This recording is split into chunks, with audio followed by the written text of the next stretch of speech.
What? Can you hear me, everybody? Is there any live stream that doesn't start with, can you hear me? Yes! Fantastic.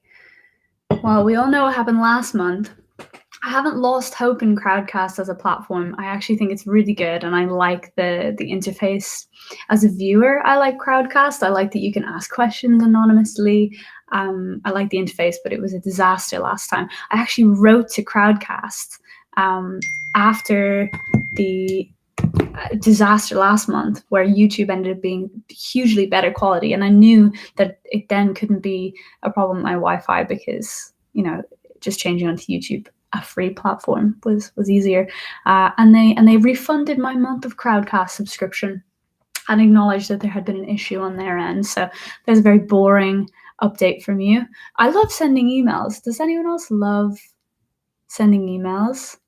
I realized this. I've realized a lot the last few weeks. I love sending emails, just random emails. I really like complaining in a nice way, a constructive way, but I enjoy it. And I also love, and this is kind of weird, I love phone calls, like customer service phone calls.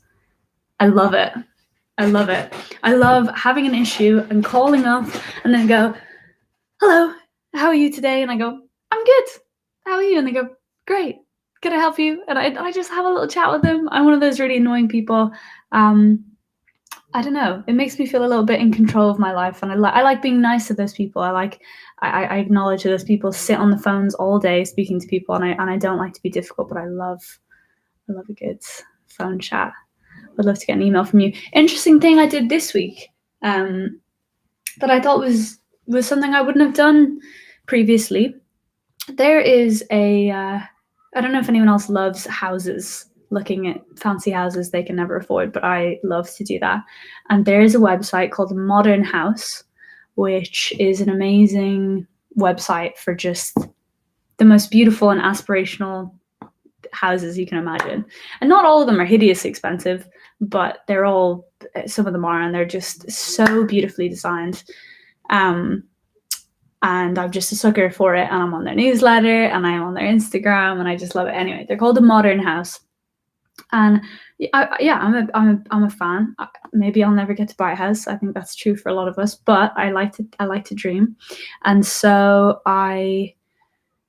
Wooter is seriously looking for a house. Oh yeah, Wooter, how's that going? I'm sure we can. I noticed that you can't come on the Zoom later because you had something else on, so we'll have to get your updates here on the YouTube. Anyway, so this website, I'm a big fan of it. I did something the other day that I wouldn't usually do, which was actually go onto the website, and they had like an about section. And so I read it, and the first thing that I noticed, and you'll notice the same if you see the site, the very first thing you see is a picture of the staff. It's not a huge company. There's about 20, 25 of them in this picture. They're all white. Immediately, I was like, huge alarm bells. I was like, oh my God, this business that I support, this is so wrong. So I wrote them this big email being like, hey, I'm like a big fan of your company. I'm a big fan of your site. And I've just looked at your about section, and there's not a single Black person or person of color on your staff. And I think that is totally unacceptable. What year are you living in? If I was a person of color hoping to buy a house through you, I would see that staff picture and be so put off. And I'm a white person, and I'm put off by this. I think it's awful.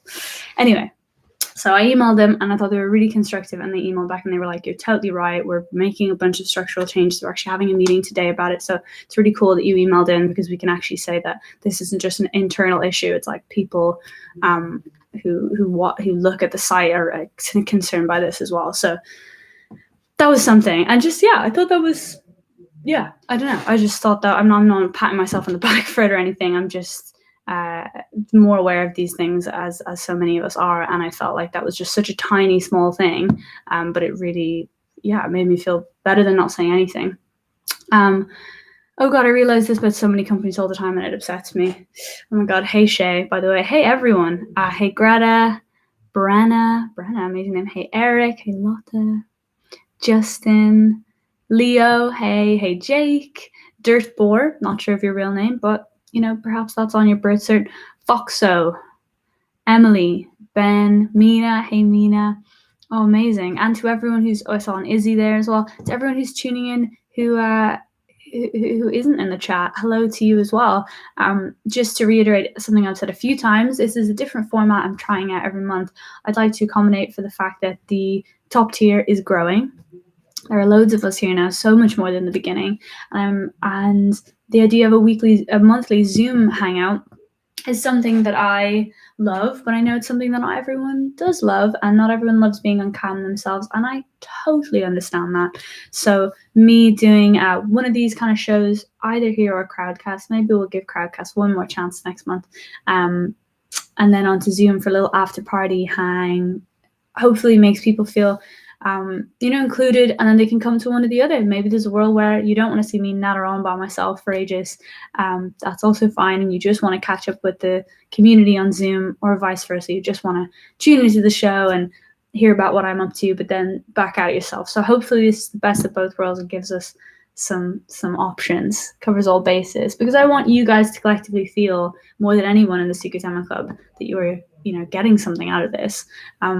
So many people, when I emailed around about the care packages a while ago, it was something I don't do anymore, but you did at a point, and so many of you got these care packages that I sent out, and it was interesting to me how many people I reached out to for their address, and so many people in the top tier said, hey, I think, I just wanted to support you at this level. I don't actually want any of this stuff. And I just thought it was so interesting. But regardless of, I think that is just some people, I want you guys to feel like there is some value in this, and at the very least, I'd like to show my appreciation, because the support that you give is pretty amazing. I created a mini list of things that I wanted to just mention and talk about, and a couple of recent songs that I thought I would play for you today. I have your June demo good to go tomorrow. The pandemic has worked wonders for my work ethic, because I have no excuses anymore. I don't think there's ever been a world before this where I've had the demos done, not on the last day of the month.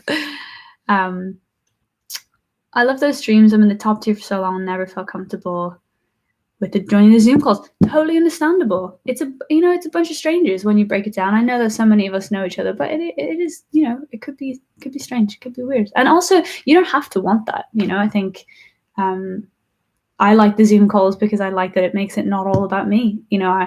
I'm wary of the nature of the Secret Demo Club, and I don't want it to become an Orla shrine. So I like being, everyone feeling equal. And even though, just for purposes of keeping it not everyone speaking at once, I guess I do sort of MC it a little bit. But I think apart from that, I like that everyone is kind of equally as visible and could say anything at any time. But you don't have to want that from this. And I think it makes a lot of sense to want to just be, an onlooker and a taker-inner rather than a contributor yourself. Izzy's mentioned the vinyl. How amazing. How cool. I haven't actually posted about it on the Secret Demo Club yet, but so many of you, I guess, follow me elsewhere. I actually don't have the physical yet, but it's arriving at mine in the next week or two. The test pressing. I'm very, very excited about this vinyl. I have never had a vinyl of my own, ever.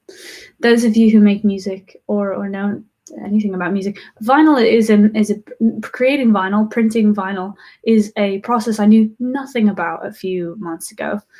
We started the manufacturing of these vinyls about 3 months ago. They take really, really long to make. It involves physically making the mastering engineer. So you've got a couple different processes in the chain of a song, from recording it to putting it out, that some of you will have heard of. The main one is mixing. So it mixes your songs, they set the levels, and it's a huge part of the process. It's like almost as important as the producing, I would say.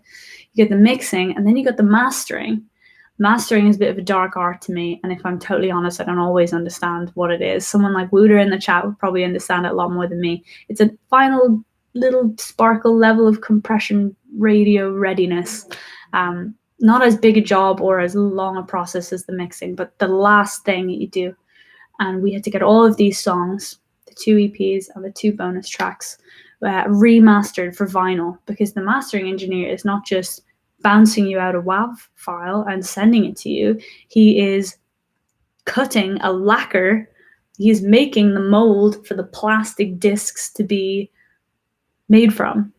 And that, to me, how on earth there's music sitting on the rings of those plastic discs is so beyond my comprehension.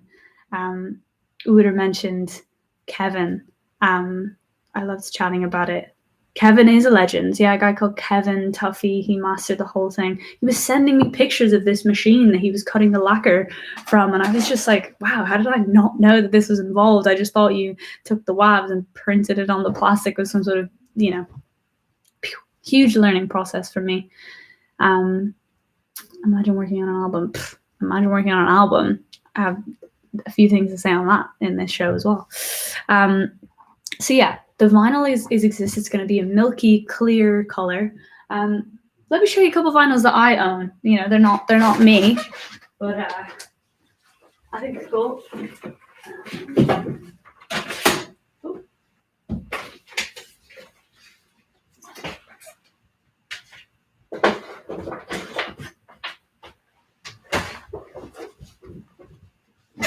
I don't own a huge amount of vinyls. And you want to know something bad? I don't own a vinyl player, but it is the next thing that I want to get.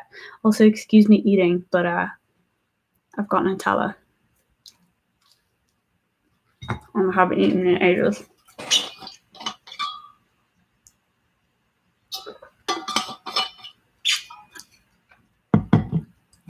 One of my favorite vinyls is probably Moon's pink one. Yes, I love it. Okay, so of my vinyls that I own, I'm no vinyl player, but someday. Joni Mitchell's Blue. One of the really sad thing about this, I don't know where the disc is. I don't know where the disc went. Suspicious. And one of my favorite albums, and I've lost the disc, so I only have the cover. That's really sad. Maybe it will show up someday. This is an Irish artist called Wallis Bird. This is a signed vinyl that I got at her show. She's amazing. Oh my god, if anyone, it's very likely you haven't heard of her, because she's pretty niche. She's amazing, and she has this, the whole release is called Woman. Has these amazing illustrations. That's Wallis. She looks kind of like that. It's got short hair.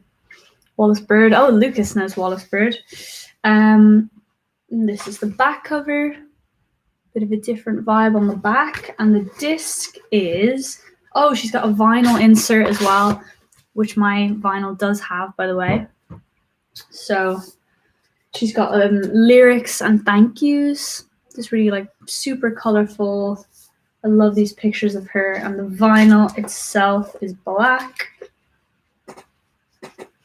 Oops. Oh, cool. Wow. You can see yourself in there, kind of. Yeah. And again, I'm sure it sounds amazing, but I've never listened to it because I don't own a vinyl player. I actually had to get the test pressings sent to Tom, who's my friend that I produced Freckle Season with, and he has a couple of different vinyl players. So he listened and double-checked everything before we printed a couple hundred. This is an Irish artist called Kojak. How would I describe his music? Sort of hip hop. He's a rapper. He's brilliant. One thing that I thought was a shame, because they had a really cool sticker, but it was on the plastic rather than the disc. It's called Delhi Daydreams, and they had this barcode sticker that was on the thing that had just the name of the release, but it was in the style of a Centra, which is a shop at home. I guess it's here as well, but like a newsagent's kind of barcode sticker, and it just looked like a sticker that you'd put on like a sandwich or something, and I just thought it was so cool, and it was kind of here, but sadly the sticker was inside. Yeah, it was on the outside, so in order to get to the vinyl I had to take it out. His vinyl is black as well, I think. My designer heart enjoys watching all the album art. Same. There's so many things to consider. So Kojak's didn't have a lyric insert, but it has this white thing, which is just a protective cover. I think most vinyls have these. He has this really nice green. His own record label is called Soft Boy Records. So that's there, and then the disc just poking out the top there. Amazing. And the very last one, this was sent to me by a friend because I feature on one of the songs. So this is a Irish artist called Daithí, which is the Irish for David. It's Daithi. And he did a collaborative album called Loss, Loss. He made a bunch of different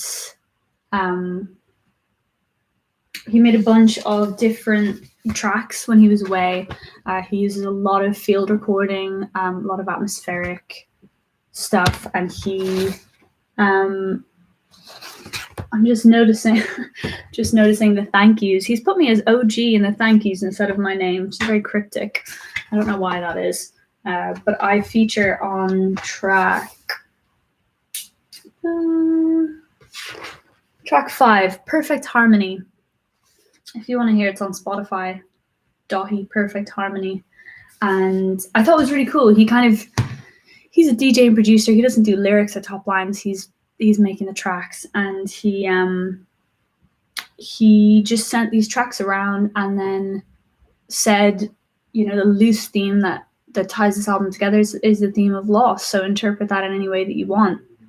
And I just thought that was so cool. Sometimes when you are making an album like that and you're a producer, you're very hands off with the lyric. You can imagine you're sending these stuff, this music to loads of different people, and you can imagine people sending back like all sorts of different things. How on earth is it going to be cohesive if none of these people are meeting or working collaboratively? And I think even just by giving that brief, it's so specific and yet so open. And so I'm sure, like, naturally, I think a lot of the music will probably be about breakups, losing friends. But I wrote about my granddad, who had just passed away at the time. And so as soon as he said loss, I was like, well, it's going to be about my granddad, Charlie. So that's what Perfect Harmony was about. And it was about this man in my life who I felt so close to out of pure blood ties, that inherent, unexplainable, familial feeling. But he was a bit of an aloof man, and he wasn't someone I was particularly close to. And my mum's side of the family are huge. My mum is one of 12. So you can imagine how many grandkids he have, and I was one of them. So as much as I felt close to him, I also didn't in another way. And I kind of wrote a song about that feeling, about how maybe it doesn't matter if you don't speak to that person all the time. There is just a tie that is so inexplainable and yet so strong. And that was something I was thinking about a lot at the time. So it was very cool to do that. And the cool thing about this vinyl is it's clear. And I think seeing this really made me want for my own vinyl to be clear. I think it just looks like crystal or something. I think being able to look through it is very cool. Even though the black vinyl is very classy and very classic, I really liked this idea. So he's got a side A and a side B. Can you guys still see me? The chat's gone very quiet. Well, I mean, I haven't asked you any questions, so hey, there you go. I've just seen one. So yeah, that is Daithí, and those are currently the only 4 albums I own on vinyl, and the Joni one doesn't even count because it's only the cover. So it's pretty embarrassing, really. But like I said, I don't have a vinyl player, so I've never had a reason to get one. But I think I'm going to get one so that I can listen to my own one and feel the true weight of this career milestone. And then I can also start collecting vinyls, because that's something I've wanted to do for a long time. I'm like, why not? Why not own these physical pieces of plastic of my favorite things? I think my first few purchases will be the new Phoebe Bridgers album. Don't know if anyone here has been listening, but wow. And the new Haim album, which I'm also loving. So I think, as well as getting my own vinyl, which I won't be listening to all the time, but will be amazing to own, those are some that I would like to start my collection with. Does anyone here actually have a ton of vinyl?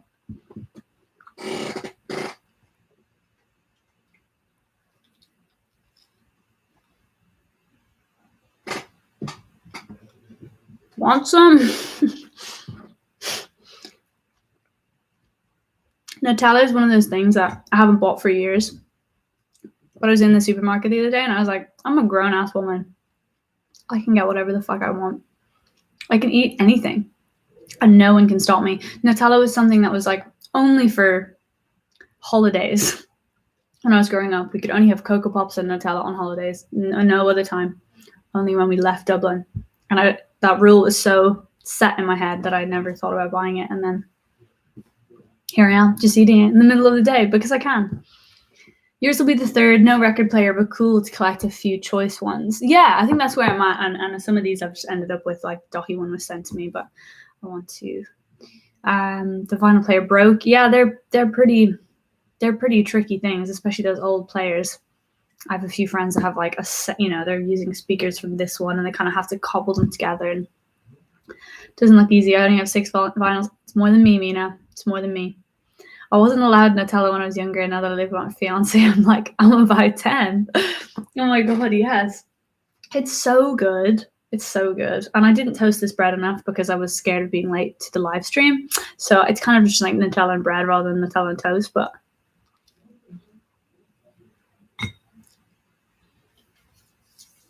you'll sit on my shelf with Muna, Haim, Florence and the Machine, and Mumford. What a gang. What a gang to be part of. That's amazing. I cleared 2 jars of it 2 hours ago. 2 jars. Fuck me. That's sick. Well done.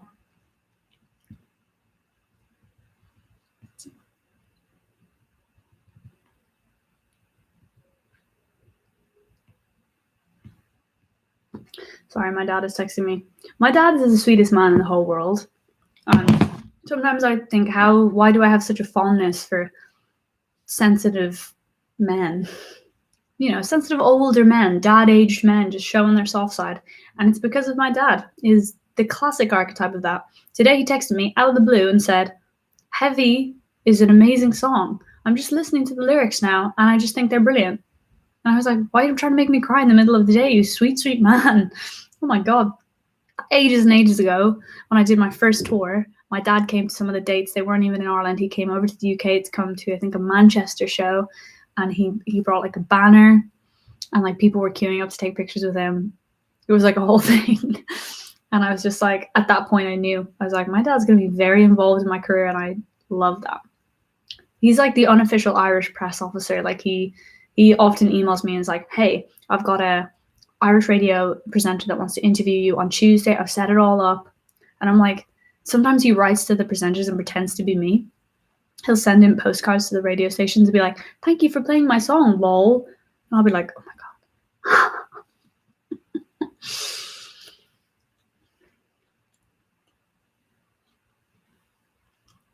Oh, lots of saying, I'll be the first one she'll purchase. Well, that gets me just as much as sensitive, sweet dads. When I visit my dad, he usually starts talking about your music. Oh my god.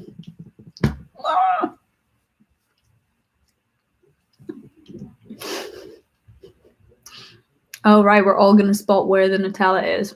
That's a good game. I like YouTube streaming to this many people because I can very much see everyone's messages. It's not like.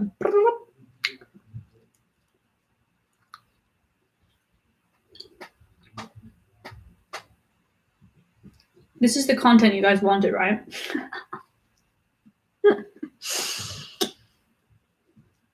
Oh my god, you're wearing your I Go Crazy denim jacket.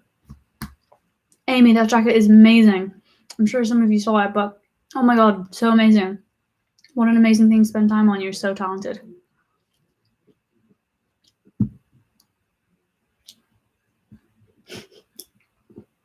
Brenna. I love that name, Brenna. I've never heard it before. I love it. Anyone else have an unusual name? When I came to the UK, I was trying to find a manager, music manager. Not like, Karen, can I speak to the manager? And a lot of people I met said, your name is really weird in a cool way. You should drop your surname, and your artist name should just be Orla. And for a couple of months, I was like, maybe that is the move. But then I thought, and any Irish people that are here can back me up. At home, Orla is a very common name. It's like, to try and put in perspective, it would be like me as an artist coming out with a song, but my artist name is just Sarah, or like Rachel.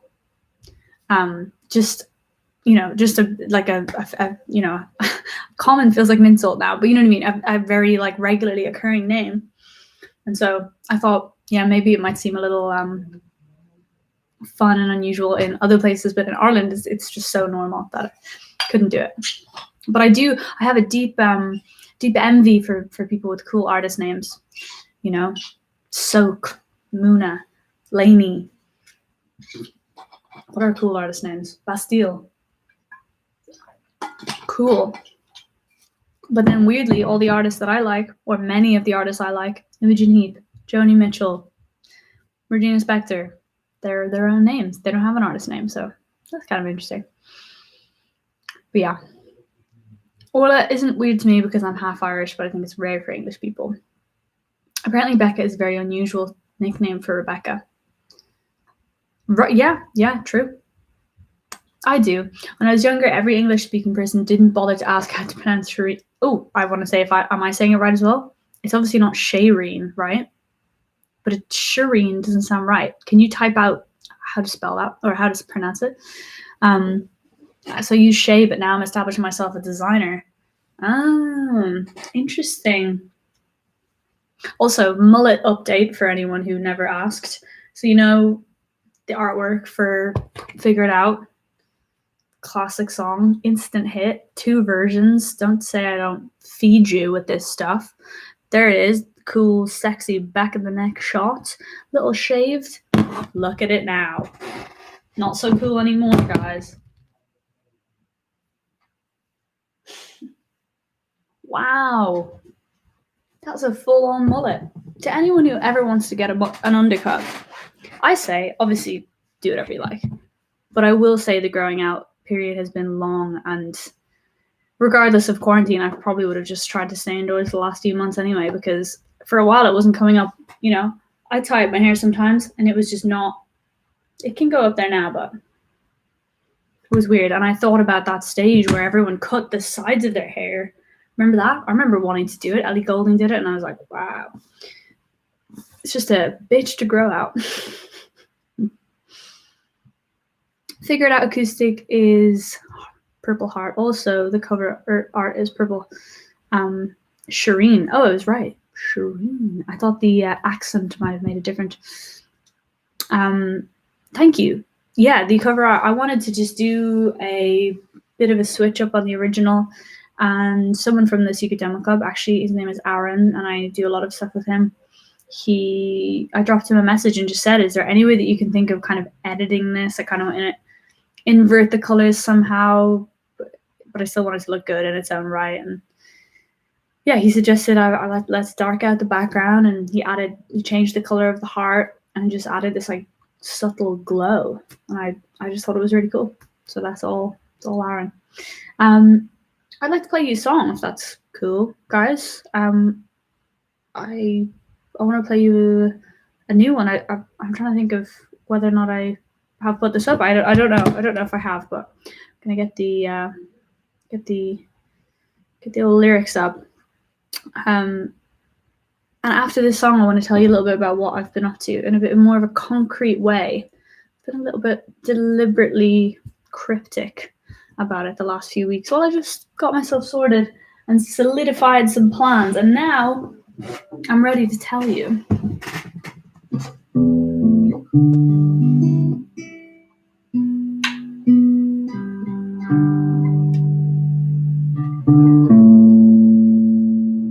Play Red Brick Paradise. Okay, I'll may take requests at the end. Bear with me.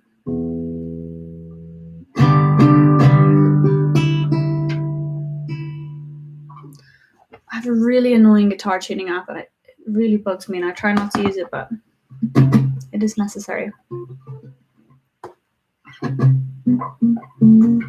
You have to play Parallel Lines.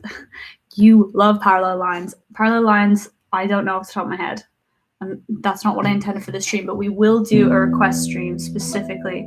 And I'll give myself no excuse next time.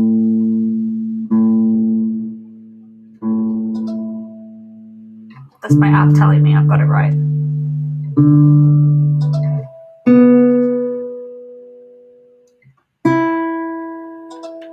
Lotta, you said that last month. Oh, wow. The guilt is real. Thanks, guys. I've been writing new stuff for you. Is that not enough? Is that not enough? I'm sorry that I don't want to spend all my days going back and learning old songs. But I'm working on new stuff, but I will do it at some stage. Just don't bring the guilt. A few months ago, well, screw you guys. I'm trying my best. Right, I don't even want to play this new one now.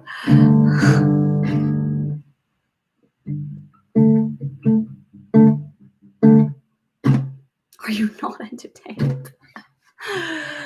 Okay, let's try this one then.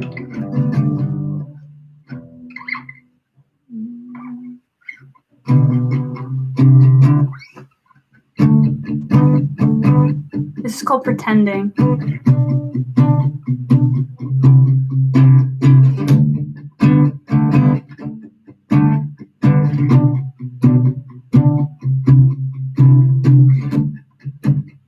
I saw the face in the window, lighting up a cigarette. Smoky brown eyeshadow, I learned it from a woman on the internet. How the hell have you been, babe? Put your coat on the bed. Let me get you a cup, sip it up right to your head. All the people over there, they don't seem to have a care. I'm so fucking self-aware, it's exhausting. And no matter how I try, I repeat it every night, every night, every night, every night. I'm done pretending, pretending, done pretending. All of my heroes are way more sad than me. Am I the only one pretending, pretending, one pretending? Oh, who are you so afraid to be, to be, to be, to be, to be?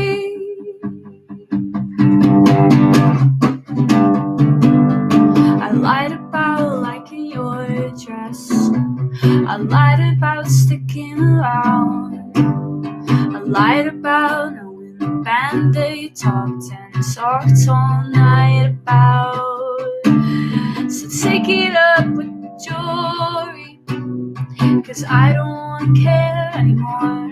And if you listen real close, you might just hear the penny drop on the floor. All the people over there, they don't seem to have a care. I'm so fucking self-aware, it's exhausting. And no matter how I try, I repeat it every night, every night, every night, every night. I'm done pretending, pretending, done pretending. All of my heroes are way more sad than me. Am I the only one pretending, pretending, one pretending? So who are you so afraid to be, to be, to be, to be, to be?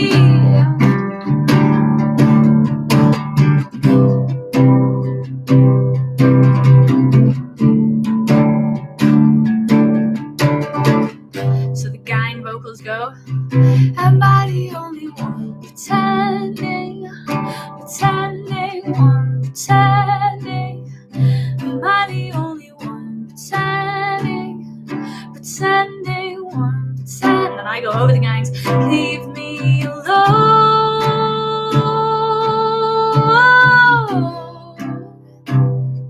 I wanna go home.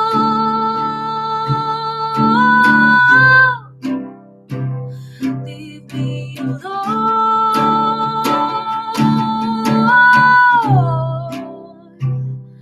I wanna go home.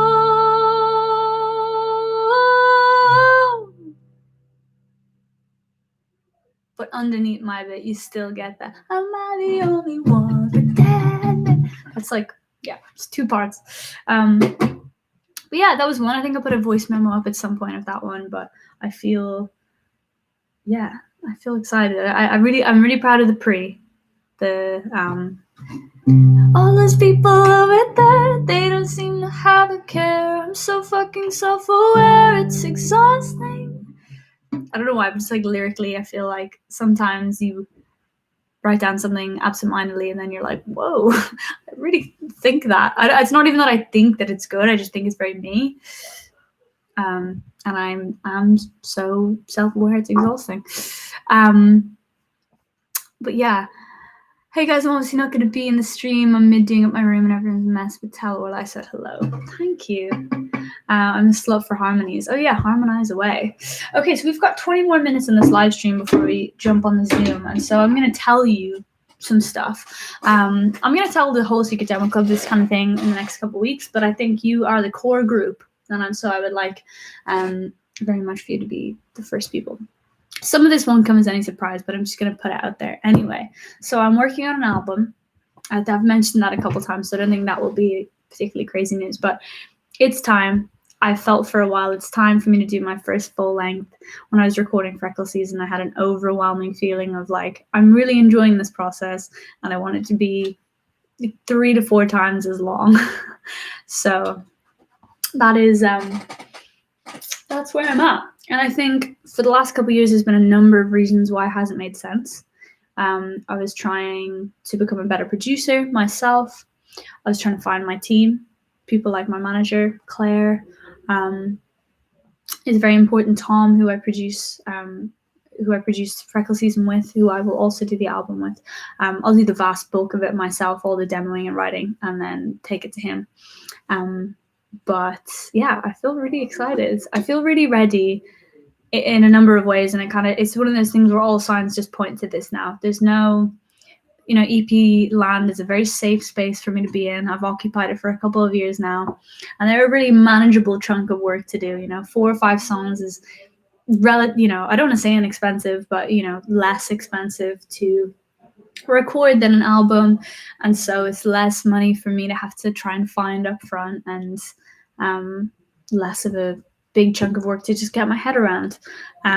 But I want a proper body of work to my name now. I want a real statement of intent, and I think when you're an artist preparing for something like a debut album and working up to it, there comes a point where you can keep putting it off for years and years and years, and say, oh well, my audience has to be this size and I have to have this many songs written. And you can wait forever, but it's time. I moved to London about 5 years ago, and I've done some huge growing up and developing, my craft in that time. But I think if you had told me 5 years ago, that I would move to London and not have an album 5 years later, I think at that time that would have upset me. And so even though I know it's had its reasons, I think it's just time to do it now. So what I was going to tell you guys, and what I will tell the Secret Demo Club eventually, is this. I was considering signing a record deal. I have had a couple of offers over the last year, 10 months, from labels that I really love and really excited by, with rosters of artists that I really love. My manager and I, have had requests like this before, but for the first time we actually took them seriously. We went and we met these people and had, a couple, 4 or 5 different offers, and met all those teams, and it was long, but cool and very flattering to have people who have made really broken, that always sounds like a negative thing, broken artists' careers, come and tell us, hey, we don't need to break you from scratch because we think you've done a really good job. I think you're doing a great job, better than some labels are doing with artists. So it was very flattering, and I was taking all the free lunches and being schmoozed, and I enjoyed it. But I learned a lot by looking at those record labels about at those deals. I just never even seen a record deal, I'd never seen that kind of piece of paper, let alone one with my name on it. So along with my lawyer, I went through meticulously every single point on these deals to try and better understand how it works. And I won't bore you with it because it's pretty nitty gritty, and not everyone is as into this stuff as I am. And I will do probably a separate set of videos about this stuff because I really felt like I learned a lot, and I think some of it could be useful to anyone who's interested in a career in music or just interested in the kind of behind the scenes bit. But when I broke down, how much of the pie, how much of a slice I'd have to give away, it was pretty crazy. And I just got so, my mind was blown. I really never realized how record deals work. And in short, what happens is they fund your project, because recording an album and going on tour is so expensive. And so the label comes along, indie or major, they come along and they say, hey, it's really expensive. We've got money. Let us act as your bank. And almost then, but signing an artist is a bit like investing in a small business. You are giving capital in return for a chunk of the ongoing, profit. In short, and it sounds really corporate and gross, but that's just how it works. So, recording something like an album that I know will just cost, even if I cut corners, tens and tens and thousands of thousands and thousands of thousands to do it properly. It was a daunting task. The idea of forking that out myself is very daunting. So I took these record deals seriously, each and every one of them, went through one with my lawyer, came very close to signing one a couple months ago. And in the end, I decided not to. And I am setting up my own label. It's called New Friends. I've set it up now. All the admin is done, and I will be independently releasing my album through New Friends. I will say more of this in a proper video, but I just thought, what is the point? What is the point in, just what is the point in signing one of these deals where, yes, it'll be much easier to record things and go on tour because they'll give me money to do it, but ultimately they'll also look for some creative control. They'll look for a say in what singles I release. They'll look for a say in what the music videos look like. And as much as I want a team, and I want, I like having people help me make decisions, and my manager Claire is amazing. So I'll get her to do like a little podcast episode with me or something one day, because I'd love to introduce her to you guys. But she's amazing. But alongside her, there's a lot of decisions to be made, and she can only wear so many hats. And then I thought, wait a second, what am I actually going to get from any of these record deals? The first thing I'm going to get is money, right? Being blunt, that's what you do. It's not going to me, but it's going to recording the things. It's going to fronting, going on tour and all those expenses. But the collective support of the Secret Demo Club pretty much covers it. I still will have to cut corners, and I'll still have to operate on a very much smaller independent level. But it can be done, and your collective support over the last few years has been amazing, and I'm really careful with it. I live on so little money so that I can put as much as humanly possible aside for my music. So, a case of saving for an album doesn't start now. I've saved for a very long time for this. I've saved the collective funds from the Secret Demo Club. I really am incredibly careful with it. And so that's the one thing I would get from a label. And the other thing is I would get the help, the input, the creative input of a label, an A&R or someone saying, hey, you should pick this song, or you should or I prefer this version of the song. And then I thought, well, I've got that in the Secret Demo Club as well. You guys are amazing. Whenever I say, hey, what colors do you want for the merch? Or like, which version of the song do you prefer? Or what should I call this? You guys are brilliant at that. You're an absolute hive mind of buzzing creativity. And I just think, what's the point in signing to a label when I have everything I need internally within the Secret Demo Club? And so that's what I'm going to do. I've decided, and I've made a decision a few weeks ago, and I feel really good for having made it. I wasn't joking about the kidney. Whoa, I missed that. Don't sell your kidney to support me. You do not cut corners. You tell us what you need. Oh, thank you. Yeah. Well, I plan to be very, very transparent about this whole process. And like I said, I'm not going to cut corners in a quality sense. But I do, I'll still continue to work with my friends, and I think that's a huge thing. Luckily, I know people that can help me make music videos, and that brings the cost of those kind of things down. But I think as I get closer, that I'd be very comfortable just, publishing all the details and the budget and everything, because why not? I think this should be a collaborative process. I want to have Zoom meetings with you guys, asking about which press shots I should use, or, asking you about the album track list order. I think why would I get some dude in a suit making those decisions when I can have the people who are actually going to be consuming the product, the people who are not just the target market? That sounds so gross, but like, you know, it has, the Secret Demo Club has a genuine family vibe for me, and you are the people I want to be making these decisions with. You're the minds I want to be tapping into, not some dude who's trying to make money off me, you know? So that's where I stand. The proposed timeline, and this could change, but I will tell you, is that the album would be out in April. It doesn't exist yet, but I feel like I feel I'm pretty close to having finished writing it, and I will tell you a little bit closer to the time which of the songs that you've heard, and then there's some that you haven't, and I'll absolutely be picking your brains before we actually record on some favorites. And so my plan is to record a chunk in August and then the bigger chunk of songs in October. And I'm going to release, I think, 3 or 4 singles before the album is out. I'd like to have 2 out this year and 2 out next year. Yeah, I think so. So 2 out this year, then 1, and then 1 on the day of the album release. New album equals new tour. New album does equal new tour. Absolutely. I mean, when can we tour again? I don't know. Touring is a whole other thing, and I would love to, if I was to wait until touring was like definitely back before I release my album, then I don't know, it could be a lot longer than we think. So I am going to crack on regardless, but I obviously will be doing shows next year.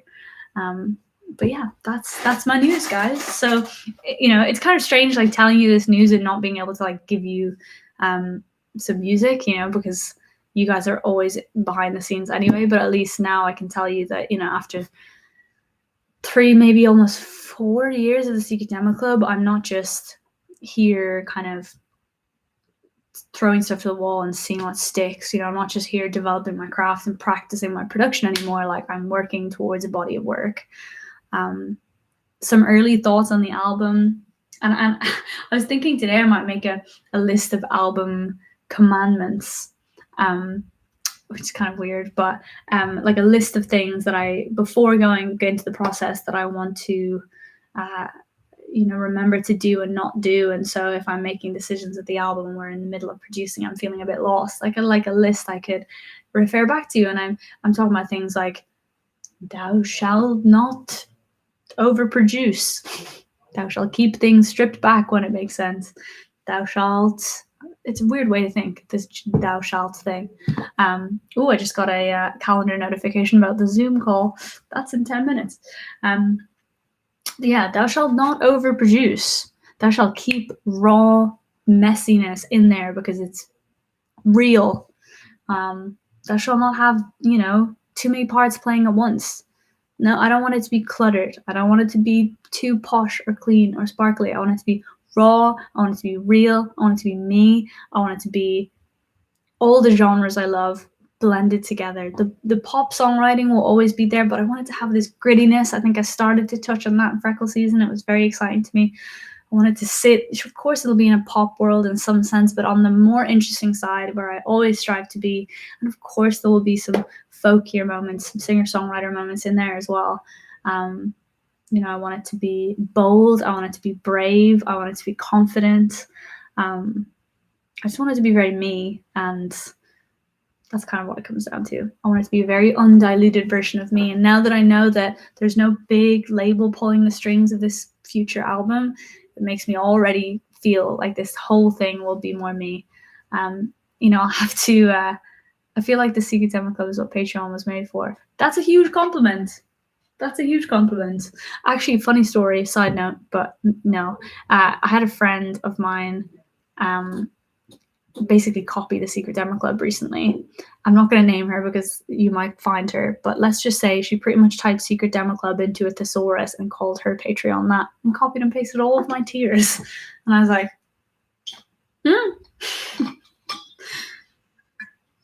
So I appreciate that. And clearly she thought so too.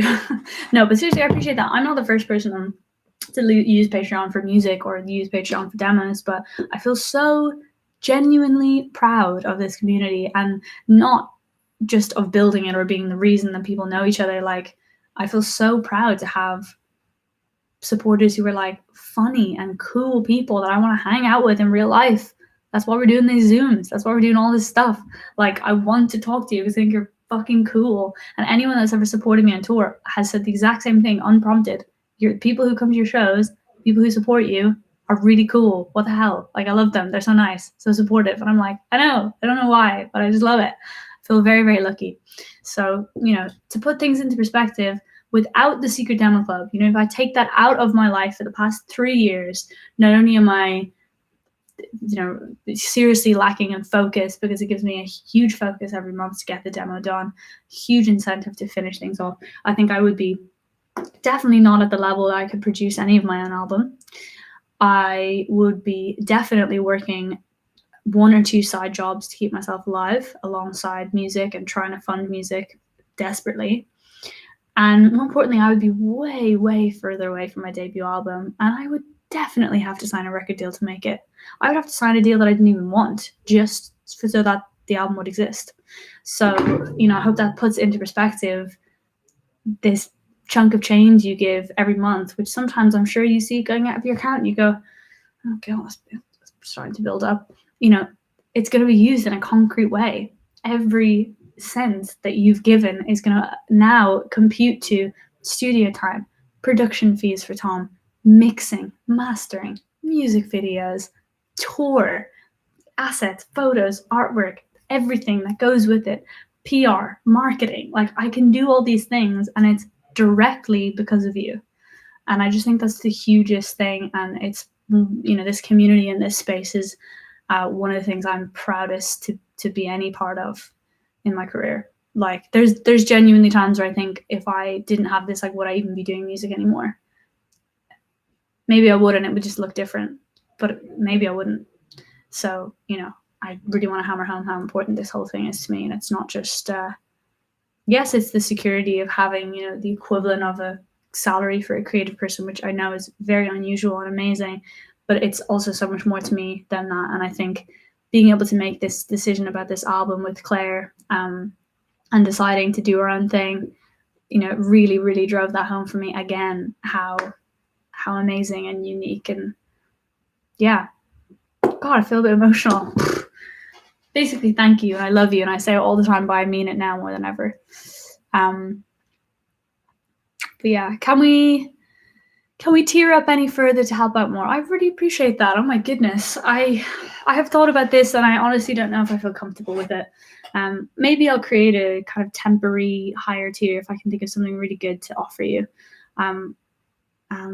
Obviously you can give more if you want, but I really don't like asking that of people, and I also don't need it. I'm going to make it work on whatever I've got. So I appreciate that. If I budgeted things up and I'm missing a chunk, I can always put something together, do a mini Kickstarter, or say on Patreon that I'm got a higher tier. But I really don't want you guys, especially, I don't want you to feel any pressure, because you guys are already in the top tier.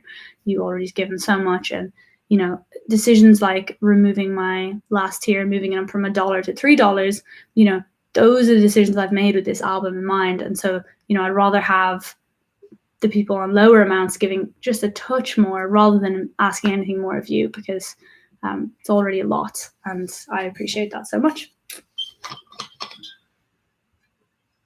Or another covers-a-thon. Oh my God, that was so much work. I'm not saying I regret it, because we managed to raise like $3.5 for the NHS, but that was a lot of work. Joining the Secret Demo Club has been the best decision. I don't know why I didn't do it sooner. Alex, I really appreciate that. Like I said, I feel we're getting into that territory of Orla Shrine. But yeah, there's probably some fun things I can do. I was thinking about maybe, making a special piece of merch, a one-off t-shirt or hoodie or something, that literally says, like, I helped Orla Garland make her album. I don't know. There's definitely something fun I can do, just, if I'm missing a gap, but we'll cross that bridge when we come to it. For now, all I wanted you to know is that I'm doing an album, and I am really happy with it. And we can talk music closer to the time. I'll definitely be picking your brains. But yeah. I've started to keep track of my mood, and the Hangout is quite visible in the track. Oh, cool. I like work. I'm intrigued. I hope I'll see you on Zoom and can ask about that. Is that an app? Wow. I'd pay for Secret Demo Club pin because I wasn't gold and you did those. Do you know what? I have pins.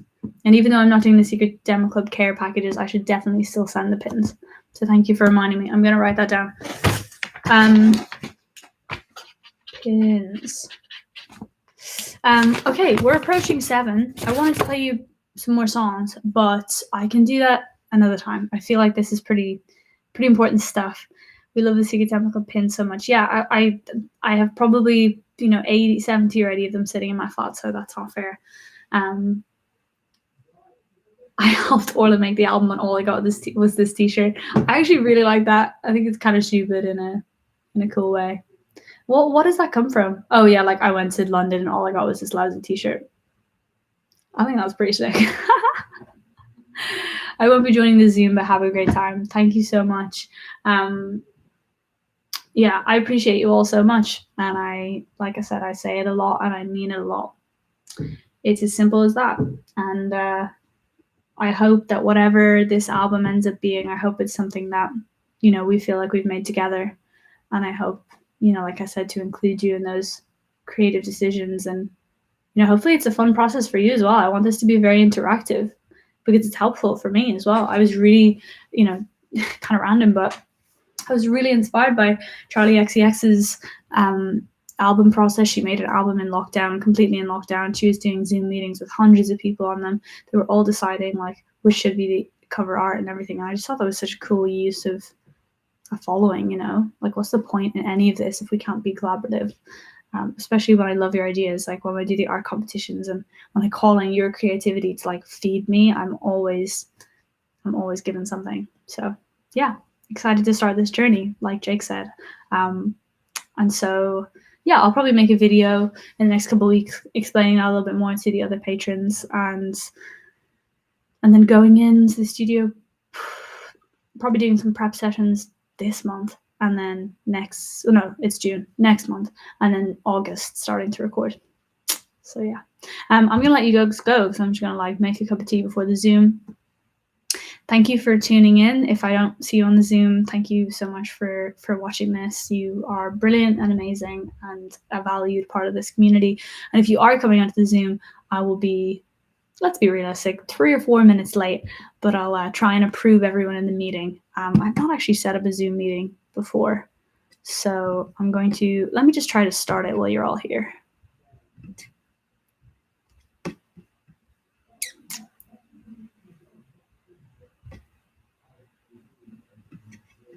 Oh, my Zoom is being really annoying. Quit. I'm going to stay on this until the Zoom is open because just in case we need to make alternative plans. Let's have a look.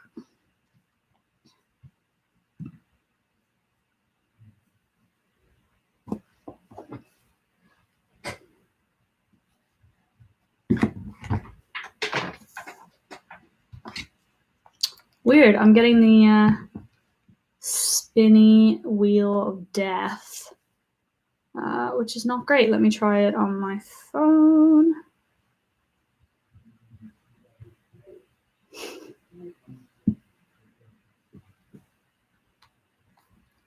Sorry, guys. Bear with. I can see that some of you have started to join the Zoom, but I can't actually get in to approve you. Let's see.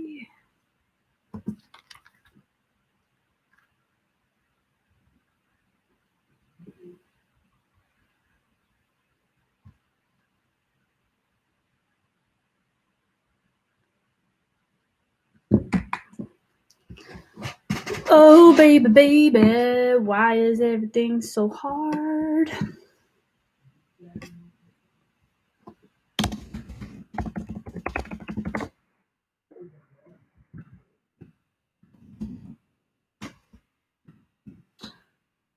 Okay, who's forgot their Zoom password? It's me.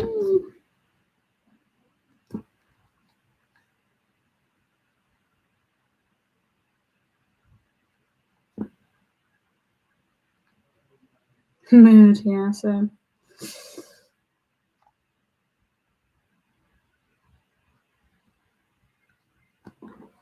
if the content that you wanted wasn't me eating Nutella toast, it's me resetting my Zoom password.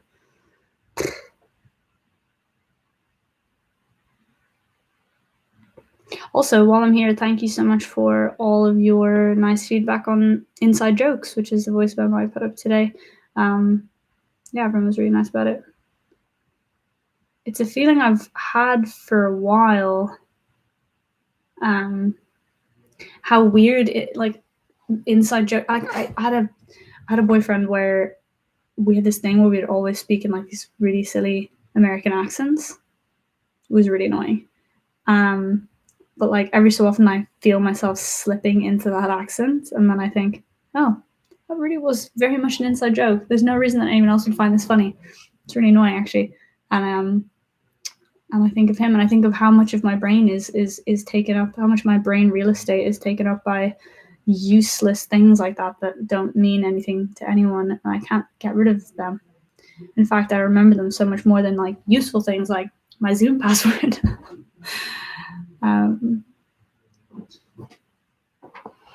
Orla's gangbang. Oh my god, imagine that was my password. Whoa. Okay, I'm gonna start it on my phone. Zoomception. So, oh, look at you all joining the waiting room. How brilliant. See waiting room. Admit all. Okay. I've never done Zoom on my phone. Is this going to work? Ooh, you're all joining. How exciting. Admit all. Oh, wow, there's loads of... Cool. Okay, I guess hopefully this will work. I'll see you guys on the Zoom. Some of you, if not, lots of love, and I'll see you on Patreon.